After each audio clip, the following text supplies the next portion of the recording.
Assalamualaikum everyone. I hope you are all doing well. This is Alina Malik here and I am your instructor. Today is our demo class of web development. Firstly हम इस platform के हवाले से जान लेते हैं जिसने आपको और मुझे यहाँ तक पहुँचने का मौका फराहम किया है। सॉफ्टलेक्सिफाई ज़ोन आप लोगों के पास एक ऑनलाइन प्लेटफॉर्म है जो कंप्यूटर से रिलेटेड आपको डिफरेंट कोर्सेज प्रोवाइड करता है जिससे आप अपने स्किल्स को डेवलप कर सकते हैं। लाइक वेब डेवलपमेंट है, graphic designing, UI UX designing है, जावा, पाइथन, वीडियो एडिटिंग और ऐसे बहुत से कोर्सेज हैं कंप्यूटर से रिलेटेड जो सॉफ्टलेक्सिफाई ज़ोन आप लोगों को प्रोवाइड कर रहा है। बेसिकली आज हमारी वेब डेवलपमेंट की क्लास है तो उसी के हवाले से बात करते हैं बगैर टाइम वेस्ट किए। वेब डेवलपमेंट आपके पास एक ऐसा प्रोसेस है जो आपके वेबसाइट्स को और वेब एप्लीकेशंस को मेंटेन करने और उसे बिल्ड करने में आपको हेल्प करता है। दैट्स मीन कि आपको वेबसाइट और वेब एप्लीकेशंस को किस तरीके से बनाना है और इसे किस तरीके से रन करना है, उसका प्रोसेस आपको बताता है। ठीक है, अभी मैंने यहाँ दो वर्ड्स का इस्तेमाल किया है, वेबसाइट और वेब एप्लीकेशंस। दोनों टर्म्स ही बहुत माइनर सा डिफरेंस रखती हैं लेकिन बहुत कॉम्प्लिकेटेड टर्म्स हैं। इन्हीं को पहले डिफाइन करते हैं कि ये है क्या।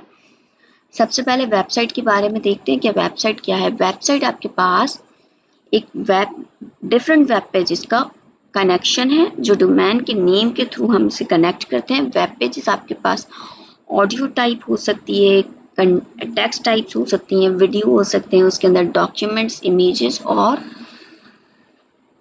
किसी भी टाइप का कंटेंट उसके अंदर मौजूद हो सकता है। यहाँ मैंने आपके लिए एक एग्जाम्पल्स भी रखा है वेबसाइट का। वेबसाइट आपके पास वो चीज़ होती है, वो वेब पेजेस हैं जिसके अंदर यूजर्स जो है खुद इंटरेक्ट नहीं कर सकता। दैट्स मीन ना ही अपने आप को रजिस्टर्ड करवाएगा, ना ही वो कुछ टाइप कर सकता है और ना वहाँ कोई कमेंट्स और अपनी राय का इजहार कर सकता है। ऐसी किसी भी वेब पेजेस को आप वेबसाइट्स कंसीडर करेंगे।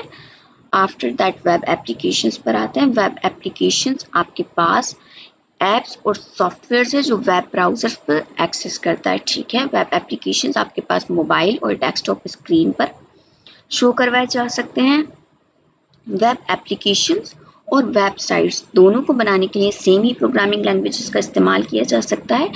वेबसाइट्स के लिए आपके पास डोमेन होती है और वेब एप्लीकेशंस के लिए आपके पास URL का इस्तेमाल होता है। ठीक है, जिससे हम वेब एप्लीकेशंस को एक्सेस कर सकते हैं अपने ब्राउज़र के ऊपर। अच्छा, वेब एप्लीकेशंस में आपके पास माइनर से एक डिफरेंस ये है कि वेब एप्लीकेशंस को नीड होती है अपने पास कोई डेटाबेस रखता है अपने पास जिसमें यूजर्स का एंटर्ड किया हुआ डेटा अपने पास स्टोर कर सके और उसे मैनिपुलेट कर सके। लाइक यहाँ पर आपके पास एग्जाम्पल्स हैं, यूट्यूब है, व्हाट्सएप है और भी बहुत सारे, नेटफ्लिक्स, और मैंने बहुत सारे एग्जाम्पल्स रखे हैं। देखिए, वेबसाइट्स वो होती हैं जिसमें यूजर्स इंटरेक्ट नहीं कर सकता और वेब एप्लीकेशंस आपके पास डायनेमिकली होती हैं, उसके अंदर कोई डेटाबेस इंक्लूड हुआ होता है और यूजर्स जो है उसके अंदर इंटरेक्ट कर सकता है। दैट्स मीन अपने आप को रजिस्टर्ड करवा सकता है और they can type anything from there. उसके बाद वेब डेवलपमेंट आपके पास दो मॉड्यूल्स में डिफाइन होती है, एक होता है फ्रंट एंड और दूसरा होता है बैक एंड। अभी मैंने आप लोगों को जो वेबसाइट्स और वेब एप्लीकेशंस के हवाले से बताया उसी को कंटिन्यू करते हैं।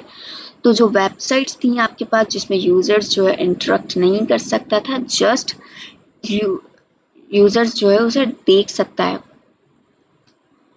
वो आपके पास फ्रंट एंड के अंदर आएंगी। और जो हमारे पास वेब एप्लीकेशंस थी जिसमें यूजर्स खुद को रजिस्टर्ड भी करवा रहा था, जिसमें आपके डेटाबेस भी इंक्लूड हुई थी, जहां पर हम यूजर्स का डेटा मैनिपुलेट कर रहे थे और स्टोर्स कर रहे थे, वो आपके पास बैक एंड डेवलपमेंट में आएगी। उसके बाद वेबसाइट्स की आउटलाइन के हवाले से अगर हम देखें कि वेब डेवलपमेंट कोर्स के अंदर हम क्या चीज़ें कवर करने वाले हैं, तो सबसे पहले हमने इस कोर्स के अंदर इसका इंट्रोडक्शन देखना है।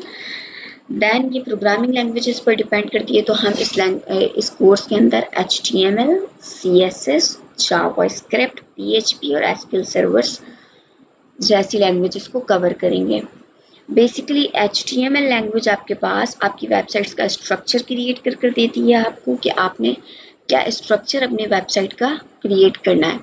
उसके बाद उसे लेआउट और डिज़ाइनिंग किस तरीके से उसकी सेट करनी है, कौन सी कलरिंग उसके ऊपर थीम हमने अप्लाई करनी है, कौन सी चीज़ को हमें किस साइट पर सेट करना है, उसका लेआउट्स कैसे बनाना है और उसके अंदर डिज़ाइनिंग हमें किस तरीके से अप्लाई करनी है, इसके लिए आप CSS लैंग्वेज का इस्तेमाल करते हैं।